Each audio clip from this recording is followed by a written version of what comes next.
ইন্দোনেশিয়ার একটি ভয়ঙ্কর গ্রাম, যে গ্রামে কোনো বাচ্চা শিশুদের অস্তিত্ব নেই। সবাই সেখানে বৃদ্ধ, বয়সের ভারে সকলেই যেন নুয়ে পড়েছে। কিন্তু কেন? জানা যায় গ্রামের ভেতরে জঙ্গলের গহীনে রয়েছে এক নিষিদ্ধ অভিশপ্ত কূপ, যার ভেতরে থাকা ভয়ঙ্কর শয়তানের আতঙ্ক গ্রামটিকে তিলে তিলে শেষ করে দিচ্ছে। দেসা বার্মেনিয়ান নামের এই গ্রামটির বিষয়ে 2017 সালে একজন টুইটার লেখা পাবলিশ করলেও সেটা ভাইরাল হয়ে যায়। আর সেই সত্য ঘটনা অবলম্বনেই তৈরি করা হয় একটি সিনেমা, যেখানে একটি পরিবার সেই গ্রামে গিয়ে থাকতে শুরু করলে সেই নিষিদ্ধ কূপের অভিশাপে তারাও হয় অভিশপ্ত। কি ঘটেছিল তারপর, সেই ঘটনায় জানবো আজকের এই ভিডিওতে। ইন্দোনেশিয়ার ভয়ঙ্কর গ্রাম দেসা বার্মেনিয়ানকে ঘিরে আজকের ঘটনা। তাহলে আর দেরি কেন, চলুন শুরু করা যাক আজকের গল্প।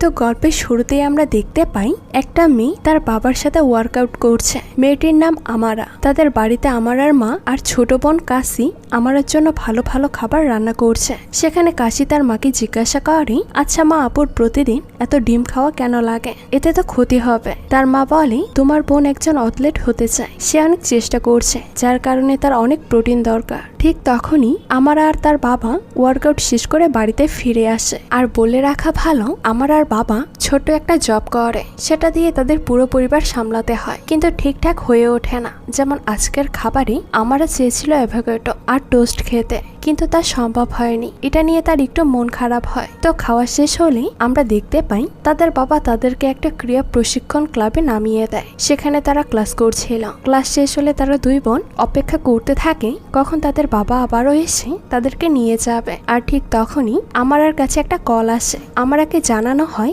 একটি ভয়াবহ খবর, যা শুনে সে একদমই ঠিক থাকতে পারে না। তাড়াহুড়ো করে বাড়িতে পৌঁছানোর পর সে দেখতে পায় বাড়িতে অনেক মানুষের ভিড়। এরপর সে ভিতরে ঢুকে দেখতে পাই তার বাবাকে শেষ গোসল করানো হচ্ছে। এটা দেখে তো সে পুরোপুরি ভেঙে পড়ে। তার বাবা কার অ্যাক্সিডেন্টে মারা গিয়েছে, তাদেরকে আর দেখে রাখার মতো কেউই রইল না। এখানে আমরা তখন দেখতে পাই তাদের নানা তাদেরকে নিয়ে চলে যাচ্ছিল তার কাছে রাখার জন্য, কেননা আমারা কাছে আর তাদের মাকে এই শহরে আপাতত দেখে রাখার মতো কেউই নেই। আর অবশ্যই গ্রামে গেলে হয়তো তাদের পরিস্থিতি সামলে উঠতে সহজ হবে। তো দেখতে দেখতে তারা পাহাড়ের কুল ঘেঁষে চলা রাস্তা দিয়ে প্রবেশ করে দেসা বার্মেনিয়াম গ্রামের ভেতরে। তো রাস্তাতে অনেক বয়স্ক লোক তাদের নানাকে স্বাগতম জানাচ্ছিল। তখন কাছি বিষয়টা লক্ষ্য করে তার নানাকে বলে, আচ্ছা এই গ্রামের সবাই কি বৃদ্ধ? কিন্তু তার নানা কোনো কিছুই বলে না। ঠিক তখনই গাড়ির সামনে হঠাৎ করে একটা পাগলি মহিলা চলে আসে। সে রাস্তা থেকে সরছিলই না। আমার আর নানা তখন তাকে নেমে সরিয়ে দেয়। এরপর দেখা যায় সে মহিলার কোলে একটা বাচ্চা পুতুল ছিল। সে আমার দিকে চেয়েছিল খুব রহস্যজনক ভাবে। এরপর তার বাড়িতে গিয়ে পৌঁছায়। এখানে বলে রাখা ভালো, আমার আর নানার নাম উপা। আর এই বাড়িতেই তিনি 3 বছর ধরে রয়েছে। তবে এটা তার আসল বাড়ি নয়, মানে এটা আমার আর আসল নানার বাড়ি নয়। এখানে মূলত সে রয়েছে একটা উপন্যাস লেখার জন্য। সে উপন্যাস লেখার জন্য তার নিরিবিলি পরিবেশ দরকার। তার জন্য এই গ্রামটা পারফেক্ট বলে মনে করে উপা, তাই সে এখানে রয়েছে। তো যাই হোক, আমরা বাড়ির ভেতরে ঢুকতেই দেয়ালের মধ্যে একটা পেন্টিং নজরে পড়ে তার। সেখানে একটা বন এবং তার ভেতরে একটা কুয়া রয়েছে। সে তার নানাকে জিজ্ঞাসা করে, এটা কি এই জঙ্গলের ছবি? তখন তার নানা বলে, বন জঙ্গল দেখতে সব একই রকম। এটা বলে আমারাকে তার থাকার রুম দেখিয়ে দেয়। সেখানে আমার আর বাবার কথা খুব মনে পড়ছিল। তার যখন মন খারাপ হতো তখন তার বাবা বলতো হেডফোন কানে দিয়ে গান শুনতে। তার বাবা তখন অদ্ভুত ভাবে তাকে অঙ্গভঙ্গি করে দেখাতো, হাসাতো। কিন্তু সে কানে হেডফোন নিয়ে অনেক ট্রাই করছে একটু হাসার জন্য, কিন্তু সে কোনোভাবেই হাসতে পারছে না। হঠাৎ করে সে ঘুমিয়ে পড়ে। তো ঘুম ভাঙলে সে বাইরে থেকে কিছু একটা আওয়াজ পায়। জানালা দিয়ে উকি মেরে দেখতে পায় গ্রাম থেকে সব মানুষগুলো ঘরের বাইরে বের হয়ে এসেছে। আর ওখানে তার নানাও রয়েছে। তারা সবাই একটা মন্ত্র পড়ছিল আর কোনো একটা রিচুয়াল করছিল। বোঝাই যাচ্ছিল এটা হয়তো কোনো দেবতার উপাসনা হবে। নানার জানালার দিকে চাইলে সে দ্রুত নিজেকে আড়াল করে নেয়। তো রাতে খাওয়া দাওয়ার সময় কাছে তার নানার কাছে জিজ্ঞাসা করে, এখানে কি ইন্টারনেট নেই? উপা বলে, না নেই। এখানে ইন্টারনেট থাকলে আমি আমার উপন্যাসের মধ্যে মনোযোগ দিতে পারবো না। সেখানে তখন খেতে আসে আমারা। সেখানে সে তার নানাকে জিজ্ঞাসা করে, তুমি তো একজন ভালো খেলোয়াড়, এবার কি কোনো প্রতিযোগিতায় অংশগ্রহণ নিচ্ছ? আমারা মনটা খারাপ করে দিয়ে বলে, না আমি আর কোনো দলে নেই। এটা বলে সে না খেয়ে ঘরে চলে যায়। তো রাতে তার বোন কাছে তার ঘরে থাকার জন্য চলে আসে, কারণ একা একা তার ভয় লাগে। সেখানে তখন দুই বোন তাদের বাবার গল্পই করছিল। হঠাৎ করে আমরা দেখতে পাই তার ঘুম ভেঙে যায়। সে উঠে কাচিকে খুঁজতে থাকে। কাচি তো তার সাথেই ছিল, হঠাৎ কোথায় গেল? তখন সামনে থাকা দরজাটাও খুলে যায়। সে বাহিরে বের হলে দেওয়ালে থাকা সেই পেন্টিংটা লক্ষ্য করে আর দেখতে পাই পেন্টিং এর মধ্যে জঙ্গলের ভেতরে থাকা সেই কূপের পাশে একটা ছায়া মূর্তি দাঁড়িয়ে রয়েছে। সে যখন এই পেন্টিং প্রথমে দেখেছিল তখন কিন্তু এটা ছিল না। হঠাৎ করে মেন দরজাটাও খুলে যায়। সে এগিয়ে গিয়ে দেখতে পাই বাড়ির সামনে একটা গাছের পেছন থেকে কোন একটা অবয়ব বকি দিচ্ছে, কিন্তু তখনই সে এটা ভয়ঙ্কর ভাবে তার সামনে এসে পড়ে আর সে এতে প্রচন্ড ভয় পেয়ে যায়। এতে তার ঘুমও ভেঙে যায়, মানে এটা একটা দুঃস্বপ্ন ছিল। কিন্তু এবারও তার কাছে কাছে নেই, ঠিক আগের স্বপ্নের মতোই এবারও সামনে দরজাটা খুলে যায়। ঘর থেকে সে বের হয়ে সে পেন্টিং এর মধ্যে আবারও সেই ছায়া মূর্তিটা দেখতে পায়। বাড়ির মেন দরজাটাও আবারও খুলে যায়, কিন্তু সে এবার বিপদ বুঝতে পেরে দরজাটা বন্ধ করে দেয়। সে বুঝতে পারছিল বাইরে কিছু তো একটা রয়েছে। তখন এই দরজাটা খুলে ভেতরে প্রবেশ করে কাছে। সে আমারাকে জোর করে বাড়ির বেসমেন্টে নিয়ে যায়, যেটা ছিল তাদের নানার গুপ্ত ঘর। সেখানে দেয়ালে অনেকগুলো খবরের কাগজ লাগানো ছিল, মানে এই গ্রামের বিষয়ে খবরের কাগজগুলো এখানে লাগানো, যাতে পুরো গ্রামের হিস্ট্রি বোঝা যাচ্ছিল। আমরা সেখানে লক্ষ্য করে লতা দিয়ে বানানো একটা সিম্বল, যেটা কিনা সেখানে টাঙানো ছিল। এই জিনিসটা কি তা তো একটু পরেই বোঝা যাবে। কাছে সেখানে বলছিল আমাদের নানা কত ধুরন্ধর, এখানে ল্যাপটপ সহ ইন্টারনেট রয়েছে, কিন্তু সে আমাদেরকে মিথ্যে কথা বলেছে যে এখানে নাকি ইন্টারনেট নেই। তখনই সেখানে তাদের নানার আসার আওয়াজ শুনতে পেয়ে তার টেবিলের নিচে লুকিয়ে পড়ে। তো তাদের নানা চলে যাওয়ার পর আমরা সেখানে একটা ডায়েরি খুঁজে পাই, যেখানে লেখা ছিল গ্রামের ভেতরে জঙ্গলের কুয়ার বিষয়, কিভাবে সেই কুয়ার মধ্যে নিজের দামি কোনো জিনিস উৎসর্গ করার মাধ্যমে যে কোনো ইচ্ছে পূরণ হয়। আমরা দেখতে পাই আমরা পরের দিন সকালে জঙ্গলের দিকে দৌড়াতে বের হয়েছে। হঠাৎ করে তার নজরে পড়ে একটা গাছ, যার মধ্যে ছিল সেই চিহ্নটা। এটা সেই সিম্বল যেটা সে তার নানার ঘরে দেখেছিল। তখনই সেখানে একটা লোক আচমকা তার সামনে এসে বলে এই চিহ্নটি অনুসরণ করে ভেতরে যেও না, বিপদ হতে পারে। এটা বলে সে চলে যায়, কিন্তু আমরা দেখতে পাই ওই লোকের কোনো কথা না শুনে সে ওই সিম্বলগুলো দেখতে দেখতে এগিয়ে যায়। প্রত্যেকটা গাছে যেন খোদাই করা রয়েছে। একটু সামনে এগিয়ে যেতেই সে সেই কুয়াটার কাছে পৌঁছে যায়। তো ধীরে ধীরে সামনে এগিয়ে যেতে সে দেখতে পায় কুয়াটা বন্ধ করা, আশেপাশে কেমন যেন একটা গাছ ছমছমে ব্যাপার। বিষয়টা একদমই স্বস্তিযোগ্য নয়। তখন সে দ্রুত সেখান থেকে চলে আসে। তো পরের দিন সকালে আমরা দেখতে পাই তাদের মা তাদেরকে স্কুলে নিয়ে যাচ্ছে। দুজনকে গ্রাম থেকে অনেকটা দূরে আলাদা আলাদা স্কুলে ভর্তি করে দিয়েছে, কারণ তাদের হাতে কোনো কিছুই করার নেই, লেখাপড়া তো করতে হবে। আমার আর পরিচয় হয় মতিয়া নামের এই মেয়েটির সঙ্গে। মেয়েটি অনেক ধনী ঘরের, আর সে যে বড় লোক তার প্রভাবটা সেই স্কুলের মধ্যেও দেখায়। অন্যদিকে আমারা আরো একটা ছেলের সাথে পরিচয় হয়, যার নাম আদিল। আদিলকে দেখেই বোঝা যাচ্ছিল যে সে প্রথম থেকেই আমারাকে ফোকাস করতে শুরু করে। স্কুল শেষে যখন আমরা দাঁড়িয়েছিল স্কুটি নিয়ে, সেখানে আদিল এসে হাজির হয়। সে বলে সে কোথায় যাবে, সে তাকে নামিয়ে দিয়ে আসবে। আমরা বলি সে বার্মিনিয়াম গ্রামে যাবে। তখন আদিল একটা অদ্ভুত কথা বলে। সে বলে সেই গ্রামের মানুষ বার্মিনিয়ানের পুজো করত। এটা তারা করত ওই গ্রামে কোনো ধর্ম পৌঁছানোর আগে থেকে। আমারও তখন প্রশ্ন করে কেন করতো। আদিল বলে বার্মিনিয়ান একটা শয়তান, যার কাছে যা চাওয়া হয় তাই নাকি পাওয়া যায়, তবে কিছু উৎসর্গ করার মাধ্যমে। সেই শয়তানের প্রিয় হচ্ছে বাচ্চা। গ্রামে একটাও বাচ্চা নেই, যাদের বাচ্চা ছিল তাদেরকেও বার্মিনিয়াম নিয়ে নিয়েছে। তখন আমরা বলি আমরা তো কোনো বাচ্চা নয়, আমি কি কোনো কিছুর বিনিময়ে কিছু পেতে পারি? যদি মৃত ব্যক্তির সাথে কথা বলতে চাই, এটা কি সম্ভব? তখন আদিল বলে হ্যাঁ অবশ্যই সম্ভব, তবে এটা কঠিন। এখানে বোঝা যায় আমার আর ভেতরেই এখনো তার বাবার সাথে কথা বলার ইচ্ছে সব সময় হয়। তখনই সেখানে তার মা চলে আসে তাকে নিতে। তো রাতে খাবার খাওয়ার সময় কাচি তার মাকে বলছিল মা তুমি নাকি আগে একটা জায়গায় কাজ করতে, তুমি যদি এখন সেখানে কাজ করো তাহলে তো অনেক উপার্জন হবে। তখন তার মা বলে সামনে তোমাদের এক্সাম আছে, তোমাদের দেখাশোনা করবে কে যদি আমি কাজে যাই? তখন কাচি বলছিল এই পরীক্ষাটা শেষ হওয়ার পর আমি ইউটিউবিং এর দিকে মনোযোগ দেব।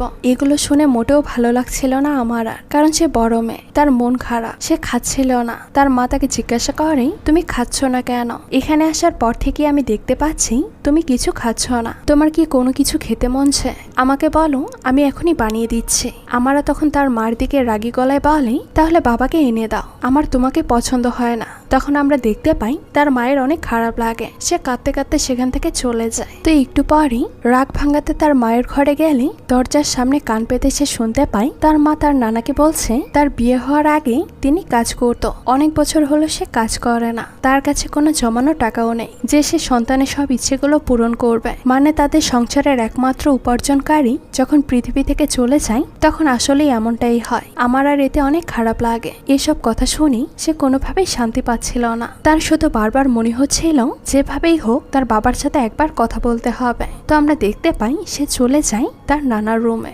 সেখানে থেকে সে কূপের মধ্যে কিভাবে পুজো করতে হয়, কিভাবে রিচুয়াল করতে হয়, আবার কিভাবে করলে ইচ্ছে পূরণ হয় যেভাবে লেখা ছিল ডায়েরিতে সেগুলো ফোনে ছবি তুলে নেয়। তার সাথে রিচুয়াল করার সমস্ত সামগ্রীগুলো সাথে নেয়। এগুলো সাথে নিয়ে সে বেরিয়ে পড়ে সেই কোর উদ্দেশ্যে। সে বুঝতে পারে না এটা কতটা ভয়াবহ রূপ ধারণ করতে পারে। সে কূপের কাছে গিয়ে সেটা উন্মুক্ত করে দেয় এবং চারিপাশে সেই কুপি জ্বালিয়ে শুরু করে অভিশপ্ত প্রার্থনা। তার কাছে থাকা একটা মূল্যবান জিনিস তার বাবার দেওয়া লকেট, সেটা সে কুয়োতে উৎসর্গ করে আর বলে আমি শেষবারের জন্য হলেও বাবার সাথে একটু কথা বলতে চাই। কিন্তু আশ্চর্য বিষয় হচ্ছে সেখানে কিছুই হচ্ছিল না। সেখানে চারদিকে নিস্তবতা। সে কিছুই বুঝতে না পেরে বাড়িতে চলে আসে। তো পরের দিন তারা দুই বোন স্কুলে যাওয়ার সময় আমরা দেখতে পাই গ্রামের মানুষগুলো তাদের দিকে অদ্ভুত নজরে চেয়েছিল। আমরা বুঝতে পারে না তারা এইভাবে কেন দেখছে। সে সেই নিষিদ্ধ রিচুয়াল করেছে তা গ্রামবাসী কোনোভাবেই জেনে গিয়েছে। তারা স্কুলে যাওয়ার পর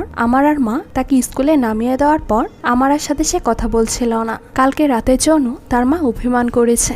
আমারও চোখ ছলছল করছে, তার খারাপ লাগছে, তার মা কথা বলছে না। তো ক্লাস চলাকালীন মনের অজান্তে বইয়ের মধ্যে থাকা তার মায়ের মতো দেখতে একজনকে কলম দিয়ে স্ক্র্যাচ করতে থাকে সে। অন্যদিকে আমরা দেখতে পাই বাড়িতে তার মা ঘর মুছছিল। ঠিক তখনই তার মায়ের পা ধরে কেউ একজন যেন টান দেয়, কিন্তু সে দেখে সেখানে কেউ নেই। তার মা এতে কিছুটা ভয় পায়। ঠিক তখনই দেখা যায় ভয়ঙ্কর শক্তিটা তাকে টেনে হিচড়ে সিঁড়ি দিয়ে উপরে তুলে ফেলে। সেই শক্তিটা তখন তার মায়ের ভিতরে প্রবেশ করে আর সিঁড়ির উপর থেকে তাকে ফেলে দেয়। এদিকে আমার আর বমি হচ্ছিল। তার ভেতর থেকে বের হয়ে আসছিল পচা কাদাযুক্ত পদার্থ। সে দৌড়ে চলে যায় বাথরুমের দিকে নিজেকে ঠিক করতে। সেখানে তখন তাকে সাহায্য করতে আসে মতিয়া, কিন্তু আমরা তাকে সেখান থেকে চলে যেতে বলে। তো স্কুল শেষে সে দাঁড়িয়ে থাকে। আদিল এসে তাকে বলে তুমি এখনো যাওনি। আমার এতে বিরক্ত হয়ে বলে আমাকে এখনো নিতে আসেনি, তুমি কি আমাকে একটা ট্যাক্সি কল করে দিতে পারবে? আদিল বলে আমি তো ফোন নিয়ে আসিনি, চলো আমি তোমাকে পৌঁছে দেব। তো আদিলের বাইকে করে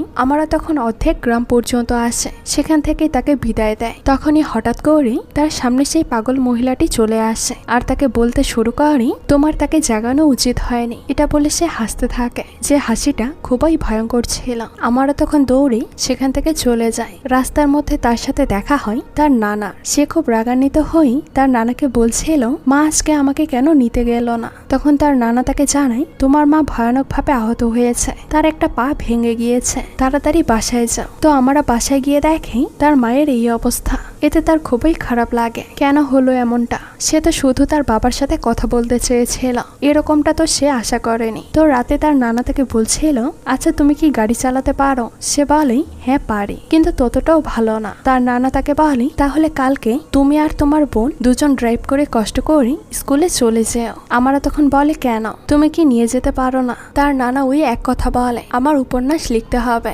এখন মনোযোগটা একটু বেশি দিতে হবে। তো যাই হোক, তো এরপর আমরা তার মায়ের জন্য ঘরে খাবার নিয়ে যায়। ঘরটা বেশ অন্ধকার ছিল, কিন্তু তার মা বেডে নেই। কাছেকে সে জিজ্ঞাসা করে, সে বলে হয়তো মা বাথরুমে গিয়েছে। কিন্তু সে দেখতে পায় দরজার কিনারে নিচে লেপ মুড়িয়ে দিয়ে সেখানে কেউ যেন একজন রয়েছে। সে সামনে যেতেই দেখতে পায় কোনো একটা ছায়া মূর্তি। সেখানে ভয়ঙ্কর কিছু একটা ছিল। এটা দেখে সে চিৎকার করে ওঠে আর সাথে সাথেই কাচের লাইটটা জ্বালিয়ে দেয় আর সবকিছুই স্বাভাবিক হয়ে যায়। ফ্লোরে তো কেউ নেই, তার মাও তো বেডেই শুয়ে রয়েছে। সে অবাক হয়। সে যখন ঘর পরিষ্কার করছিল তখন দেখা যায় ঘরে থাকা চেয়ারটা আপনি নড়ে উঠছিল, যেন কেউ সেখানে বসে রয়েছে। হঠাৎ করেই কিছু একটা শব্দ হয়। আমারও তো খুব ভয় পাচ্ছিল। তখন আবারও কিছু একটা ভাঙার শব্দ আসে। সে ভয়ে লুকিয়ে পড়ে আর তখনই সে উপরে চেয়ে দেখতে পায় সেখান থেকে ঝুলে আছে সে বার্মেনিয়ান শয়তানের চুলগুলো। সে চিৎকার দিয়ে দৌড় দেয়। তো পরের দিন সকালে তারা দুই বোন মিলে স্কুলে যায়, কিন্তু সেখানে আমরা দেখতে পাই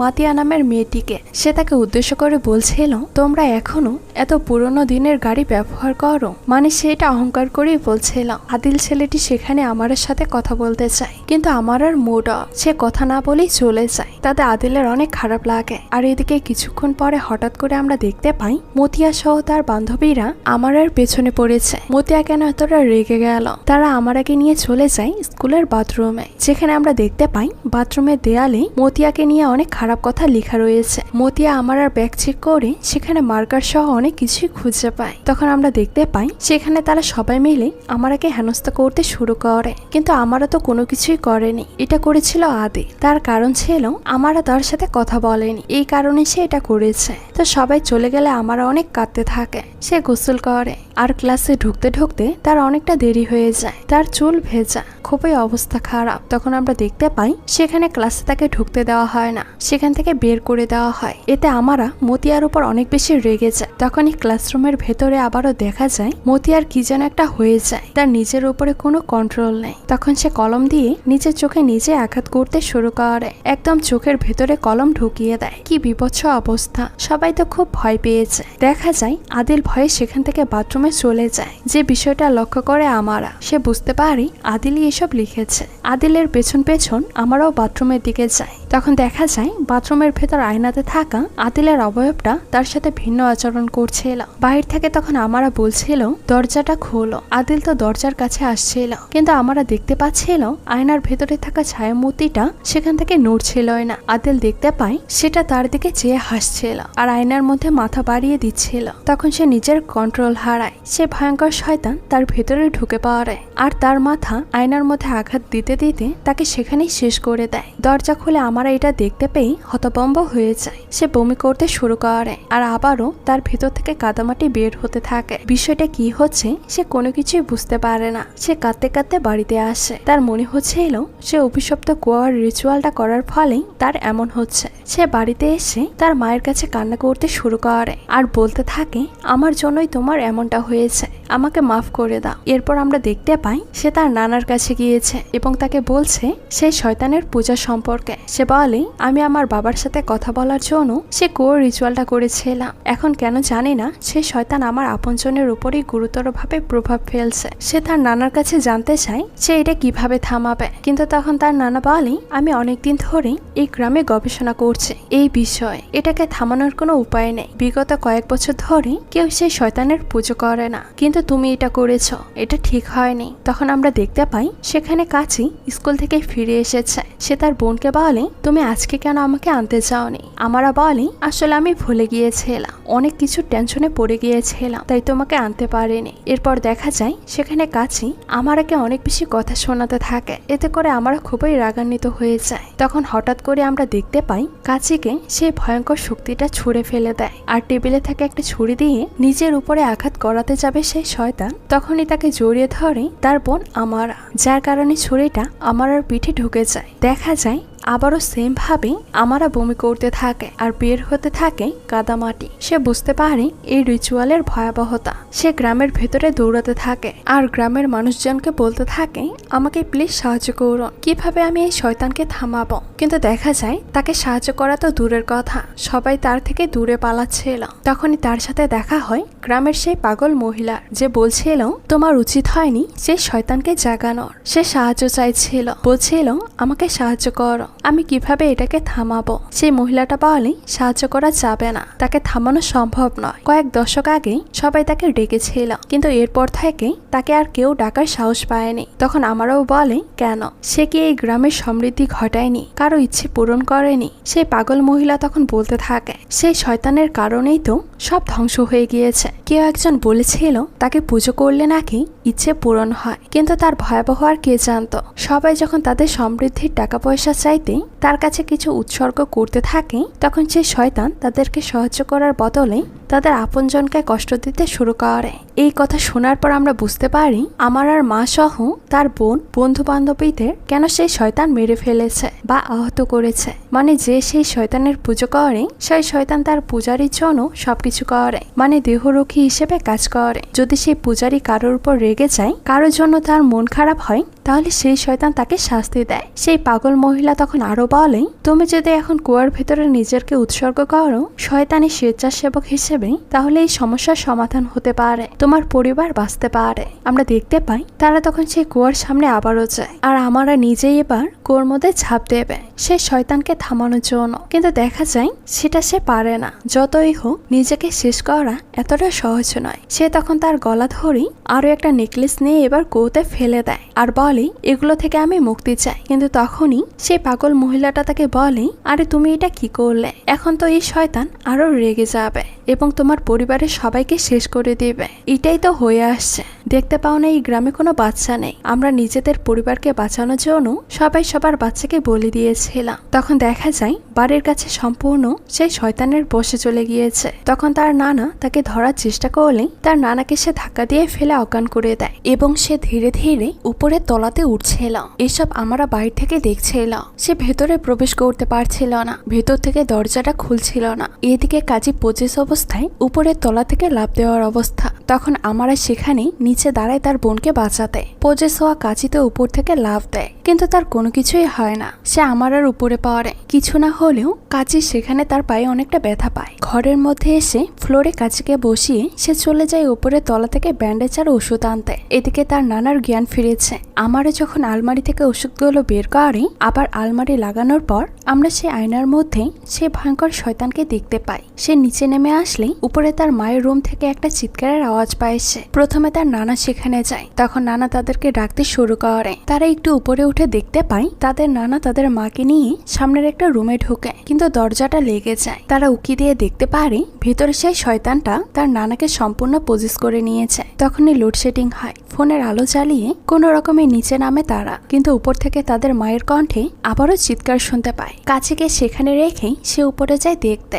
সে সামনের ব্যালকনিতে তার মাকে দাঁড়িয়ে থাকতে দেখে, কিন্তু আশ্চর্যজনক বিষয় হচ্ছে পেছন থেকে অন্য ঘর থেকেও তার মা তাকে ডাকছিল। তাহলে সামনে যে দাঁড়িয়ে আছে সে কে? সে তো কনফিউজড হয়ে যায়। সে সামনে যেয়ে দেখতে পারে সেখানে তার মা নেই। তার মানে সেটা তার আসল মা ছিলই না। সেখানে আয়নাতে আমরা সে ভয়ঙ্কর জিনিসটাকে দেখতে পাই। তারা ভয়ে সেখান থেকে নিচে নেমে আসে। তখনই তাদের সামনে পজিস অবস্থায় তাদের মা এসে অজ্ঞান হয়ে যায়। মায়ের জ্ঞান ফিরলে তারা চাচ্ছিল এই বাড়ি থেকে বের হয়ে যেতে, কিন্তু দরজাটা লেগে যায়। জানালা দিয়ে বের হতে চেষ্টা করবে, কিন্তু জানালাটাও একদমই লাগানো। আমার সামনেই তখন তার বোন আর তার মাকে সে ভয়ঙ্কর শক্তিটা টেনে হিচড়ে কোথাও যেন একটা নিয়ে উধাও হয়ে যায়। সে কোনো কিছুই করতে পারছিল না, কি করবে বুঝতেও পারছিল না। তখন তার মনে হয় সেই পাগল মহিলাটি তাকে বলেছিল এই গ্রামের সব বাচ্চাদেরকেই নাকি সেই কুয়োতে ফেলে দেওয়া হয়েছিল, সেই শয়তান নিয়ে গিয়েছে তাদেরকে। তখন সে বুঝতে পারে আর দৌড়ে সে কুয়োর সামনে গিয়ে দেখতে পায় সে কুয়োতে তার মা আর বোনকে